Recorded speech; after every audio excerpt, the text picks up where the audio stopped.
আজকের পর্বের পরবর্তী প্রতিযোগী হিসাবে মঞ্চে ডেকে নিচ্ছি কুমিল্লার আরও একজন প্রতিযোগী তাওসিফুর রহমানকে। হাফেজ তাওসিফুর রহমান আসছে বাংলাদেশের কুমিল্লা থেকে। পিএইচপি কোরআনের আলো, পিএইচপি কোরআনের আলো। আসসালামু আলাইকুম ওয়া রাহমাতুল্লাহি ওয়া বারাকাতুহু। ওয়ালাইকুম আসসালাম ওয়া রাহমাতুল্লাহি ওয়া বারাকাতুহু। أعوذ بالله من الشيطان الرجيم. بسم الله الرحمن الرحيم. إن هذا لهو القصص الحق. أعوذ بالله من الشيطان الرجيم. بسم الله الرحمن الرحيم. إن هذا لهو القصص الحق وما من إله إلا الله وإن الله لهو العزيز الحكيم. فإن تولوا فإن الله عليم بالمفسدين. قل يا أهل الكتاب تعالوا إلى كلمة سواء بيننا وبينكم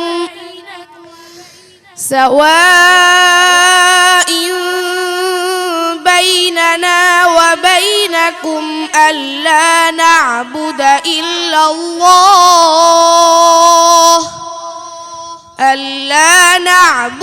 إلا الله ولا نشرك به شيئا ولا يتخذ بعضنا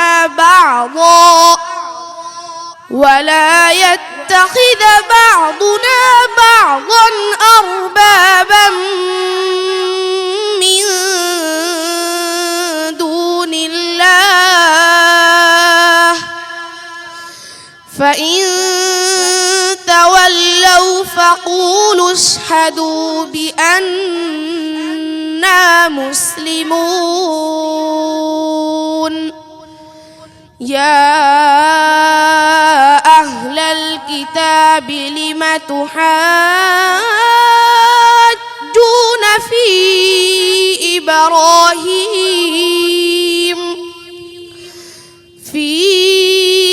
إبراهيم وما أنزلت التوراة والإنجيل إلا من بعده أفلا تعقلون. ها أنتم هؤلاء حاججتم فيما لكم به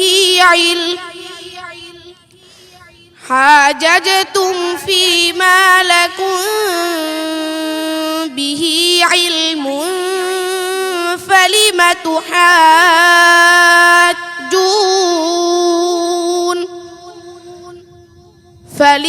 تحاجون فيها ليس لهم به علم. আবার বলো তো বাবা। ها أنتم هؤلاء حاججتم فيما لكم به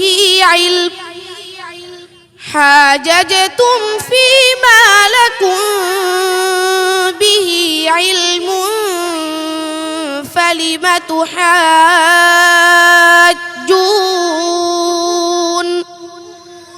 فلم تحاجون فيما ليس আবার বলো। فلم تحاجون فيما ليس لكم به علم والله يعلم وأنتم لا تعلمون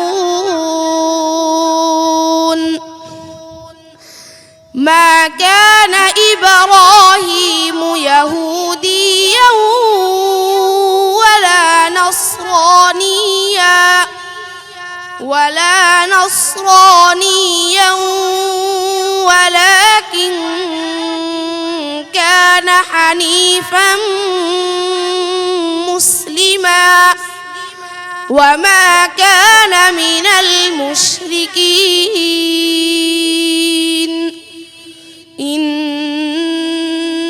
أولى الناس بإبراهيم للذين اتبعوه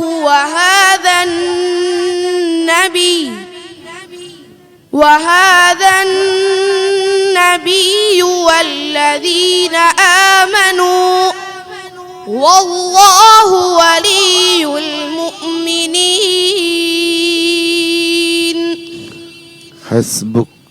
صدق الله العظيم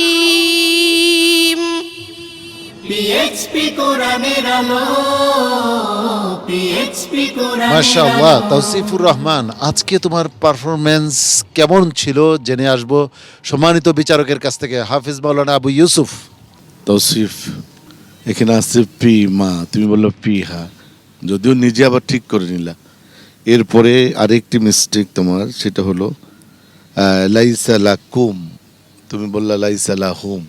এগুলো তো খুব মারাত্মক, খুব বড় ধরনের মিস্টেক। এই পর্যায়ে এসে এটা তো কখনোই আমরা কামনা করি না। জনাব শোয়েব মোহাম্মদ। তোমার তেলাওয়াত তো এর আগের পর্বে মাশাআল্লাহ তুমি অনেক ভালো পড়েছো, কিন্তু আজ তোমার তেলাওয়াতে শুধুমাত্র মিস্টেক নয়, তাজবিদে বেশ কিছু তোমার জন্য এখানে কমেন্টস রয়েছে। তুমি যতগুলো মাদ দিয়েছো, যেমন ইয়া এটা বলছো ইয়া, ওয়ামা বলছো ওয়ামা, যেমন হা আনতুম, সবগুলো মাদগুলো তোমার মোটা হয়েছে। যেমন হা আনতুম, হা হবে না, হ্যাঁ আনতুম এরকম পাতলা হবে। এবং ওয়াকফ ইবতিদায় বেশ কয়েকটি তোমার প্রবলেম রয়েছে। যেমন তুমি শুরু করেছো হাজাজতুম থেকে, তারপরে নাবিয়ের উপরে তুমি যখন ওয়াকফ করেছো আন নাবী, এখানে মুশাদ্দাদা তাসদিদ আছে, কিন্তু তোমার ওয়াকফটি হয়নি। এভাবে করে এই তোমার তাজবিদের ওয়াকফ ইবতিদার এই সমস্যাগুলো দূর করতে হবে, তাহলেই তোমার তেলাওয়াতের মান আরও উন্নত হবে ইনশাআল্লাহ। তাওসিফুর রহমান, ঘাবড়ানোর কিছু নেই, দেখা যাক ফলাফল কি হয়।